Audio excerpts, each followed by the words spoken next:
আসসালামু আলাইকুম। Welcome to quick kitchen Bangla. তো আজকে আমি লাউ পাতা দিয়ে একটা রেসিপি করছি। মানে মিষ্টি কুমড়া পাতা, লাউ না, ঠিক সরি, মিষ্টি কুমড়া পাতা আর হচ্ছে ডাল দিয়ে মিষ্টি কুমড়া পাতা ভাজা। মিষ্টি কুমড়া পাতা হচ্ছে ডালের, মিষ্টি কুমড়া পাতা দিয়ে ডালের বড়া, এটাই মেনলি। তো এটা কিন্তু খেতে অনেক মজা হয়। তো সেজন্য আমার নিতে হবে ওই মিষ্টি কুমড়া পাতা, ডাল। তো আমি এখানে মেজারমেন্ট কাপ দিয়ে উঁচু করে মুসুরির ডাল ভিজিয়েছি, মেজারমেন্ট কাপের 1 কাপ উঁচু করে। এটা ভালো করে ভিজাতে, মুসুরির ডাল কিন্তু ভিজতে বেশি সময় লাগে না। তো আমি আধা ঘন্টা ভিজিয়ে রেখেছিলাম, তারপর এটা ধুয়ে পরিষ্কার করে নিতে হয়েছে। তো আর হচ্ছে বড় মিডিয়াম সাইজের 2টা পেঁয়াজ, 5টা কাঁচামরিচ নিয়েছি এখানে। তো এই পেঁয়াজ আর কাঁচামরিচ ডালের সঙ্গে পেস্ট করে নেব। তো আমি ডালটা ভালো করে ধুয়ে পরিষ্কার করে পানি ঝরিয়ে বাটিতে উঠিয়েছি, আর সঙ্গে যে 5টা কাঁচামরিচ আর হচ্ছে 2টা পেঁয়াজ ছিলে রেখেছি। এটা আমি ব্লেন্ডারে না, আমি শিলপাটাতে বেটে নিয়েছি। একদম মিহি পেস্ট করেছি, মিহি বাটা আর কি। তো আমরা সাধারণত পেঁয়াজু বানাতে গেলে একটু ডালটা কিন্তু একটু আধা বাটা করি, তো এটার ক্ষেত্রে মিহি বাটা লাগবে, সেজন্যই আমি শিলপাটাই করে নিয়েছি। তো এই যে এখানে মিহি করে বেটে নিয়েছি ডালটা, ডাল আর পেঁয়াজ আর ওই কাঁচামরিচগুলো একসঙ্গে বেটে নিয়েছি। এখন এই ডালের মধ্যে বাকি মশলাগুলো দিতে হবে।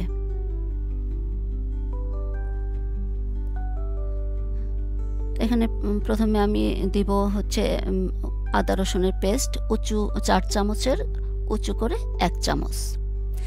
যেহেতু পাতার মধ্যে ডালটা থাকবে তাই মশলাটা কিন্তু একটু বেশি দিতে হবে। আর 1.5 চা চামচ শুকনা মরিচের গুঁড়া, উঁচু করে 1 চা চামচ ধনিয়ার গুঁড়া, আর সমান করে 1 চা চামচ হলুদের গুঁড়া, আর হচ্ছে পরিমাণ মতো লবণ। তো এটা মশলা দিয়ে ভালো করে মেখে একটু কিন্তু দেখতে হবে যে লবণ ঝাল ঠিক আছে কিনা, নয়তো পাতায় মোড়ানো তো একটু মশলা ঝাল লবণ কম হলে কিন্তু খেতে বেশি ভালো লাগবে না। তো এখানে মিষ্টি কুমড়া পাতাগুলো আমি ভালো করে ওই যে আঁশগুলো ফেলে ধুয়ে পরিষ্কার করে নিয়েছি। পাতাগুলো আস্তে আস্তে রাখলে ভালো হবে।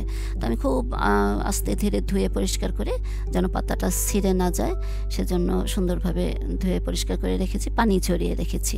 তো এই একই প্রসেসে কিন্তু আপনারা চাল কুমড়া পাতা দিয়েও করতে পারেন, সেটাও কিন্তু একই রকমই টেস্ট হয়। তো আমার কাছে চাল কুমড়া পাতা ছিল না, তাই মিষ্টি কুমড়া পাতা দিয়ে করেছি।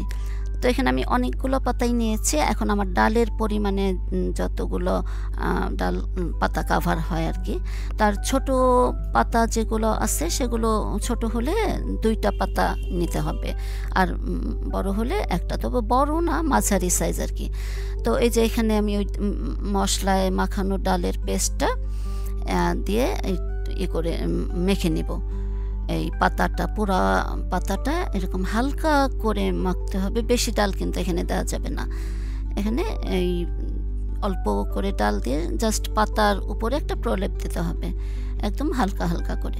তো এখানে বেশি পরিমাণ ডাল দিলে কি হবে, ভেতরে একটু কাঁচা কাঁচা ডাল ডাল লাগবে, খেতে ভালো লাগবে না। এই জন্য একদমই হালকা ডাল দিয়ে জাস্ট পাতাটাকে একটু ঢেকে দেওয়া আর কি। ভেতরে মশলা আছে, ঝাল লবণ আছে, ওইটুকুই খেতে ভালো লাগবে আর কি। তো এই তো আমি একদমই পাতাটা ঢেকে দিলাম।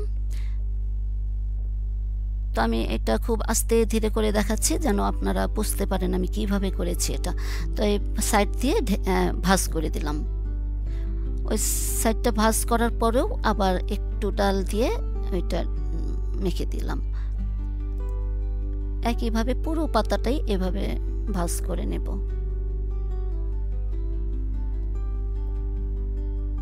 আপনারা দেখতে থাকেন আমি কিভাবে করছি।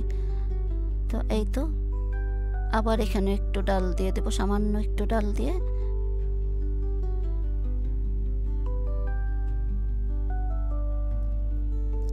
পাতাটা একটু চাপ দিয়ে দিয়ে লাগাতে হবে, নয়তো খুলে আসবে।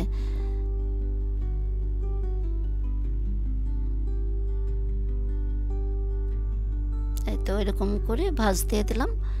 এখন এই পুরো পাতাটা আবার ওই ডালের দিয়ে ঢেকে দিতে হবে।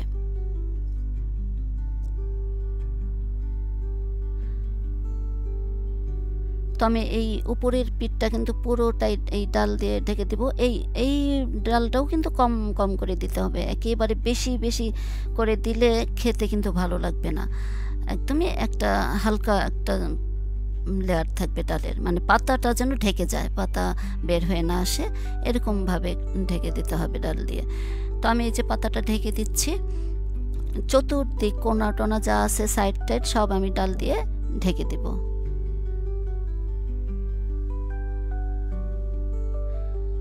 এখন একটা জিনিস আপনারা খেয়াল করেন, আমি কিন্তু নিচের সাইডে এখনও ডালটা দেইনি, কারণ নিচের সাইড এখনই দিলে লাভ হবে না, উঠাতে গেলে দেখা যাবে ডালটা খুলে পড়েই গেছে, তো সেজন্য সেটা আমি পরে দিব।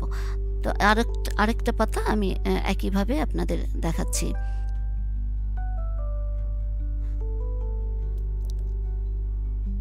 ওই যে এই পাতাটার মধ্যে একটু আঁশ ছিল, তো আমি এটা তুলে ফেললাম।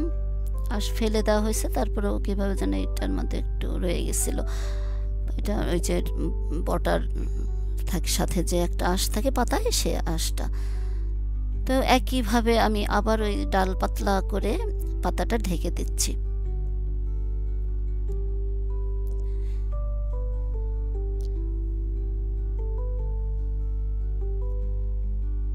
এই খাবারটা অনেক মজা হয়, এটা আপনারা বিকেলে নাস্তা হিসেবেও খেতে পারেন, আবার ভাত দিয়েও কিন্তু খেতে অনেক ভালো লাগে।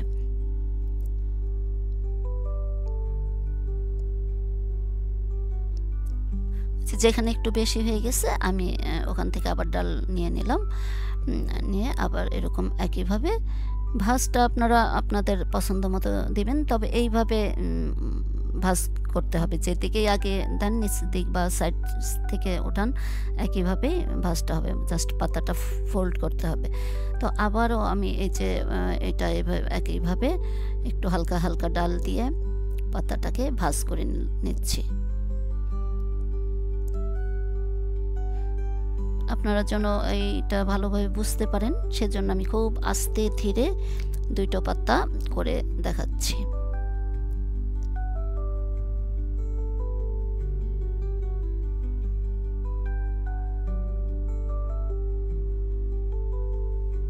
এই তো আবার উপরে সাইডটা এরকম ডাল দিয়ে ওই পাতাটার মতো ঢেকে দিব, তবে নিচের সাইডটা এখন ডাল দিব না।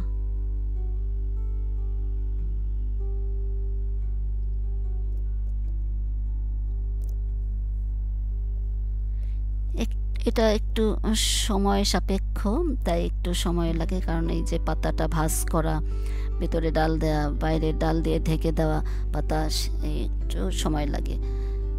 তার আমি আরেকটু সময় নিয়ে আপনাদের দেখাচ্ছি বোঝার সুবিধার্থে।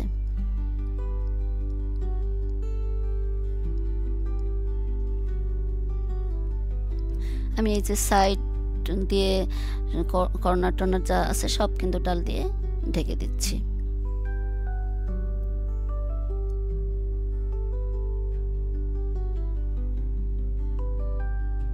এটা ভাজার সময় আমি একটা টিপস দেব আপনাদের, এটা ভাজার একটু নিয়ম একটু আলাদা, কারণ যেহেতু পাতা ভিতরে, এটা কিন্তু ভালোভাবে সেদ্ধ হতে হবে,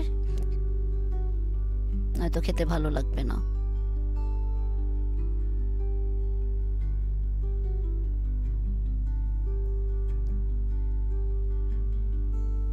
তো এরকমভাবে আমি করে নিয়েছি। এখন চুলায় প্যান বসিয়েছি, পরিমাণ মতো দিয়ে দিয়েছি তেল, তেলটা একটু বেশি দিতে হবে। আর হচ্ছে তেল গরম হওয়ার পরে দিয়ে দিব এই যে এই পাতা। দেখেন আমি এই ডাল যে সাইডে আছে সেই সাইডটা তেলের মধ্যে দিলাম, আর এই যে এই সাইডে কিন্তু ডাল নাই, পাতা দেখা যাচ্ছে, তো এই পাতাটা আমি আবার এই ডাল দিয়ে ঢেকে দেব। তো এই সময় আপনারা হাত দিয়েও করে নিতে পারেন, তবে আমার কাছে মনে হয় হাত দেওয়াটা রিস্ক হবে, গরম তেল তো, চামচ দিয়ে করাটাই ভালো, যেন হাতে তেল না লাগে, সেজন্য চামচ দিয়েই করবেন। তো এই যে আমি আবার এই সাইডটা পাতাটা ঢেকে দিচ্ছি ডাল দিয়ে। আর হচ্ছে এখন কিন্তু আমি চুলাটা অফ করে নিছি, কারণ হচ্ছে তেলটা গরম হয়েছে, এখন চুলাটা জ্বালানো থাকলে আমি যে এইভাবে একটা একটা পাতা দিব বড়া, আর হচ্ছে ডাল দিয়ে ঢাকবো পাতাটা, সময় লাগবে। তো আগে যেটা দিয়েছে সেটা কিন্তু পুড়ে যাবে, সেজন্য আমি এখন চুলাটা অফ করে নিছি। একটু গরম আছে, গরম অবস্থায় আমি একটা একটা করে সবগুলো এভাবেই দিব। এই যে আরও একটা দিব, আর এই যে এইভাবেই পাতাটা ঢাকবো ডাল দিয়ে।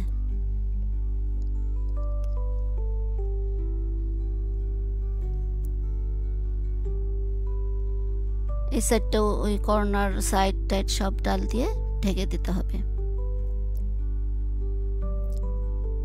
সবগুলো যখন দেওয়া হয়ে যাবে তখন আমি চুলাটা আবার জ্বালিয়ে দেব। আর চুলাটা জ্বালিয়ে এখন কিন্তু একদমই লো ফ্লেমে রাখতে হবে চুলার আঁচটা, তাহলে কি হবে, উপরটা পুড়ে যাবে, কালো হয়ে যাবে, আর ভেতরে কাঁচা থাকবে। আমি অবশ্য অল্প তিনটা করে ভাজতেছিলাম, কারণ হচ্ছে এরকম দেখেন, এই যে বলছিলাম যে একটা টিপস দেব, তেলটা উপর দিয়ে এভাবে ছিটিয়ে দিতে হবে, তা না হলে উপরে ডালটা কাঁচা থাকলে উল্টাতে গেলে সাইডে লেগে যাবে অথবা প্যানের মধ্যে ডাল লেগে যাবে। তাই গরম তেলটা উপরে দিয়ে আমি এই যে ডালটা একটু শক্ত করে তারপর, তাই দেখেন আমার লেগে গেছে আরেকটার মধ্যে, আবার ভেঙেও গেল। তো আমি এই যে তেলটা উপর দিয়ে গরম তেল ছিটিয়ে দিয়ে একটু শক্ত হওয়ার পরে উল্টায় দেব।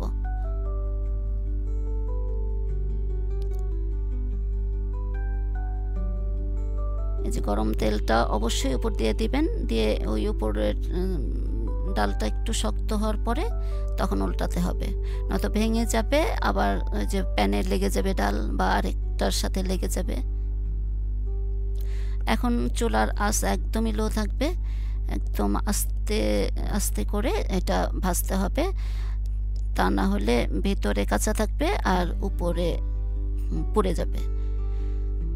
আর হচ্ছে যখন নামাবেন, নামানোর আগ মুহূর্তে চুলার আঁচ আবার বাড়িয়ে দিতে হবে, তা না হলে সব তেলগুলো চুষে নেবে। চুলার আঁচ বাড়িয়ে তারপর তেল থেকে এগুলো উঠায় নিতে হবে, উঠায় অবশ্যই টিস্যুর মধ্যে রাখবেন, তারপর সার্ভ করবেন। এটা খেতে অসম্ভব মজা হয়, ভিতরে জুসি জুসি থাকে আর উপরে ক্রিস্পি থাকে। আমার ওই যে একটা দেখেন একটু ডাল বেরিয়ে গিয়েছিল, মানে ছুটে গেছিল ডাল পাতার থেকে, আমি ওইখানে আরেকটু ডাল লাগিয়ে দিয়েছি, দেখা যাচ্ছে সেটা। তো এই তো আমি সবগুলো এখন উঠিয়ে নিব তেল থেকে। তেলটা তো কমে গেছে, তাই আমি ওই যে একটু প্যানটা সাইড করে তেলের মধ্যে রেখেছিলাম। তো এই তো আমার হয়ে গেছে। এখন আমি ভিতরটা আপনাদের একটু কেটে দেখাবো। ভেতরে দেখেন, ভেতরটা অনেক সুন্দর হয়, সবুজ কালার, বাইরে ক্রিস্পি আর ভেতরে জুসি। অনেক মজার একটা খাবার, আপনারা বিকেলে চায়ের সঙ্গে এটা খেতে পারেন। পাতাটা কিন্তু সেদ্ধ হয়ে গেছে একদমই, কালারটাও কত সুন্দর আসছে। তো ভালো থাকবেন সবাই, আজকের মতো বিদায় নিচ্ছি। আল্লাহ হাফেজ, আসসালামু আলাইকুম।